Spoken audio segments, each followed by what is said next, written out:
It's my great honor to introduce Mahbouba Seraj, Afghan women's rights activist and Executive Director of the Afghan Women's Skills Development Center. Tell us about the work that you do and these women that you care for. I've been always aware of what was going on in my country. In 2003, after seeing a few things on television, that two of those scenes I never forget. One of them, it's in this movie, is killing that woman inside the stadium when they shoot her in the back of her head. And then another one of them was the destruction of the Buddha statue in Bamyan, which absolutely broke my heart. Because in this stadium and also in the Buddha statue in the Bamyan, I used to go there as a young girl and as a woman later on and really enjoyed it. And it was one of the treasures of my country also. Bamyan, the statue, was a treasure. But it was blown into pieces. And then I promised myself that I'm going to go to Afghanistan and try to help the women there. And from the day I entered into that country until today, I haven't stopped working for the women, defending them, for the women and children of Afghanistan.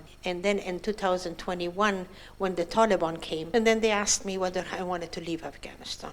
I said no, because I love that country very much. I'm being ungrateful. I was really very happy to be there. You are allowed by the Taliban to run your shelter, and you are a woman. Yeah. So how do you manage that? There was something that I learned about the Taliban. They're not going to challenge somebody that is not afraid of them. And because I didn't have anything to be fearful of, so when the Taliban came to my shelter, they wanted to look at, to what is going on. I said, this is a shelter for the abused women of Afghanistan, and has been here since 2003. And we have been helping the women. And the women to us are as important, and they are so much a part of our lives. And I feel responsible in keeping them safe like you do as the men of Afghanistan towards the women. The first thing that they always say now to the women of Afghanistan, oh, you're all prostitutes and these are all bordellos. It's like, excuse me? No, that's not what it is. We are not all prostitutes, for God's sakes. And these are not, brothel houses. And at one point, that night, there was a guy from the security section that came and he had a gun in his hands. There was a room behind me with the girls. They were so afraid. And when the guy came towards me and he said he wanted to go and check that room, and I stood in front of him and I opened my arms. I said, the bullet from that gun has to go through this heart first before you could put a foot in that side. Wow. That is something incredibly impactful. Yeah. So you actually stood down the Taliban and won? Yeah, wow. I actually did that, and I still can't believe it myself.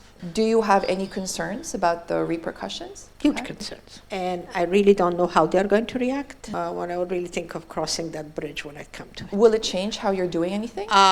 It all depends, What I'm really afraid of that they might do is not putting me in prison or anything, but what they might do is to stop me from coming to Afghanistan. Then I don't know what to do. But the only thing that I am really counting at this point is having the group of the Afghans that I do have behind me that are supporting me. And I hope that will remain and they will be there always to do that.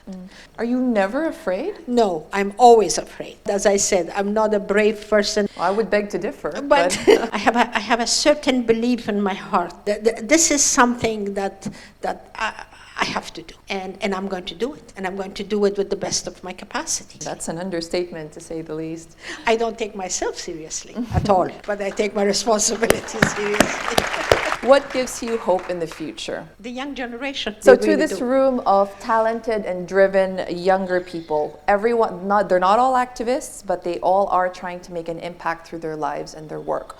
What is it that you want to leave them with? Find really what you absolutely love to do and do that. Do it with all of your power. Do it with all your commitment. And then leave the rest of it in the hands of whatever you believe in. And keep on living your life. That's all I can say. That's really beautiful. Thank you so much, Mahbouba. You're very welcome. Honestly, it's a real honor for me to be here with you. Thank you, Tamara. And I think it is such a privilege for people here too. Thank you. I am so honored. I'm so honored. I'm so honored.